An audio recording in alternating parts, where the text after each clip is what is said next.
4 years ago, I turned down a job offer in Amsterdam to move back home and take care of my mother.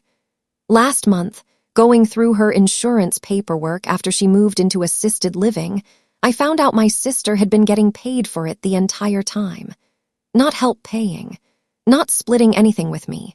Paid a monthly stipend, deposited directly into her account, for care she never once actually provided. With voice trembling, I did 4 years of laundry, medication schedules, doctor's appointments, and middle-of-the-night confusion episodes. My sister did 4 years of visiting twice a year and calling herself, on paper, our mother's primary caregiver. My name is Vanessa. This is the story of the $57,000 I found out about by accident, and the 4 years of my own career I gave up for a job someone else was quietly getting paid to have. I was 29 when my mother's diagnosis came. Early-stage dementia, the kind that starts with small things, forgetting a pot on the stove, repeating a story twice in the same conversation, and gets less small every year after that. Telling softly, I have 2 older siblings. My brother Kwesi has 3 kids and a job that involves constant travel. My sister Abina has a demanding law career and, at the time, a newborn. When the family sat down to figure out who would step back to help, the math seemed to point at me by default: no kids, a marketing job I could technically do remotely, the most flexible schedule. I didn't know any of this mattered yet, sitting in her insurance file last month with my sister's name printed under designated caregiver.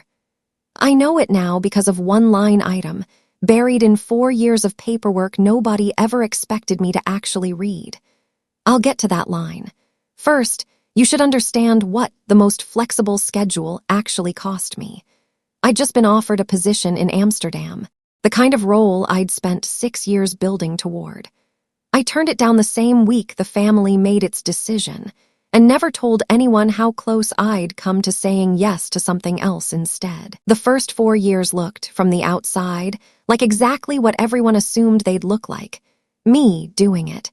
Medication schedules, doctor's appointments.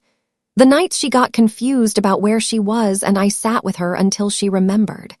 One sign, small at first, Abina mentioned more than once, that she was still figuring out the insurance stuff for Mom's long-term care policy, paperwork she'd offered to handle at the very beginning, since she understood legal language better than the rest of us. Another, she'd visit twice a year, always with a folder of documents she needed Mom or me to sign, always leaving within a day or 2, always saying how exhausting it was managing everything from a distance. A smaller one, my father mentioned once that Abina had told him she was covering some of the costs out of her own savings. I never saw an invoice. I never asked to.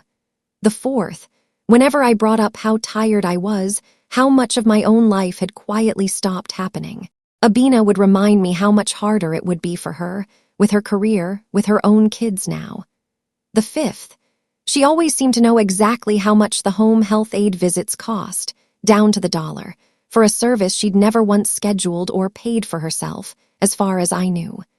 With voice trembling, the sixth, the one I only understood in hindsight, every time I asked whether we should split caregiving costs more evenly, she said the same 4 words.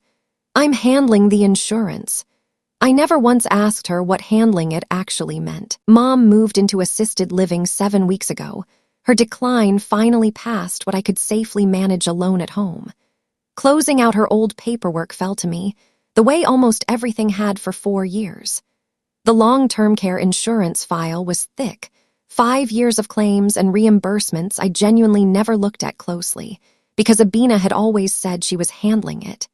Near the back, a designated caregiver form, filled out and signed 4 years ago, the very first month of Mom's diagnosis, before I'd even fully agreed to move back home.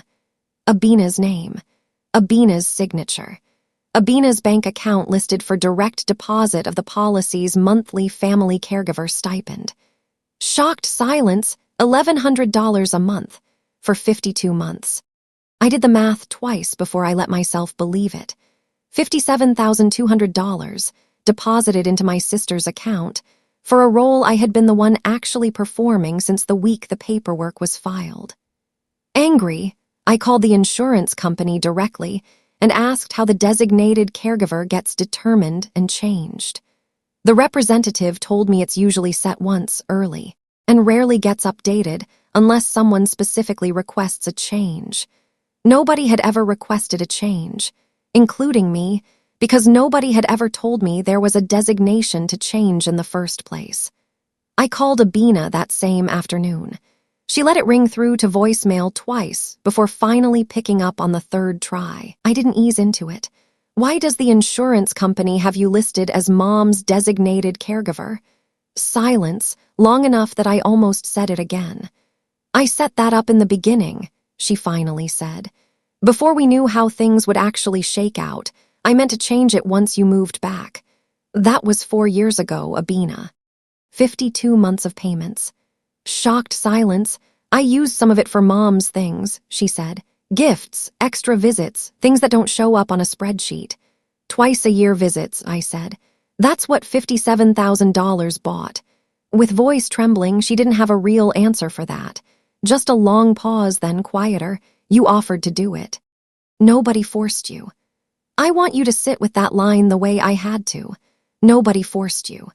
As if turning down Amsterdam had been a free, uncomplicated choice, instead of the only option that made sense once everyone else had already quietly decided who the caregiver would be, and who'd get paid for the title without doing the work. Pause. I didn't know there was money attached to any of this, I said. You knew every single month exactly how much you were being paid to let me believe there wasn't.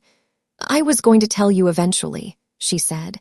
When, Abina, after Mom passed, after there was no paperwork left to ask about. Angry, I hung up before she could answer that one.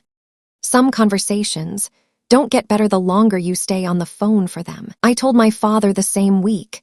He went quiet the way he does with anything that requires him to choose between his children out loud. Sigh.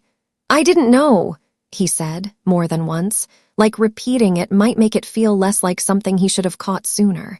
He probably didn't know. That's almost the saddest part. Nobody was paying close enough attention to what handling the insurance actually meant, including me, for 4 straight years. Kwesi, when I told him, was angrier than I expected. Not at Abina exactly, at the whole arrangement, the unspoken assumption that had put me on caregiving duty in the first place, while everyone else's careers stayed protected by default. We all just let it be you, he said, because it was easier than actually figuring out something fair. That's the sentence I keep turning over more than almost anything Abina said, not malicious, just convenient for everyone except the person the convenience landed on. I didn't take Abina to court. I thought about it. What I actually wanted wasn't a legal fight over $57,000. It was an honest accounting of 4 years nobody else in my family had to actually live through. We negotiated a repayment plan instead, through a mediator. Abina is paying back half of it in installments over the next 3 years, not because a court ordered it. Because when I laid out exactly what those years had cost me, not just money, the actual years, even she couldn't fully argue her way out of half. Voice trembling, the harder part wasn't the money. It was deciding what to do with the 4 years themselves, the version of my career that quietly stopped happening while everyone assumed I'd simply chosen a slower path. I reached out to the Amsterdam firm 2 months ago, mostly as a formality, expecting nothing. They still remembered me. A different opening now, smaller but real. I start in 6 weeks. It's been 3 months since I found that form in the insurance file. Softly, Mom's settled into assisted living better than I expected. She still knows me most days, still asks about my job, and I finally get to tell her something true instead of the small, careful non-answers I used to give her about figuring things out. I visit her twice a week now, the way a daughter visits, not the way a full-time unpaid caregiver manages a schedule. It's a different kind of tired, a better kind. Emotional pause. I think about the most flexible schedule, sometimes, the phrase the whole family used 4 years ago, like it was just a scheduling fact instead of a decision about whose life mattered enough to protect. I don't know if Abina and I will ever fully repair this. I know I stopped waiting for her permission to notice what those 4 years actually cost me. I leave for Amsterdam in 6 weeks. It's 4 years later than I planned. It's also, finally, actually happening, not because anyone finally gave me the flexible schedule this time, because I stopped being the only one willing to sacrifice mine.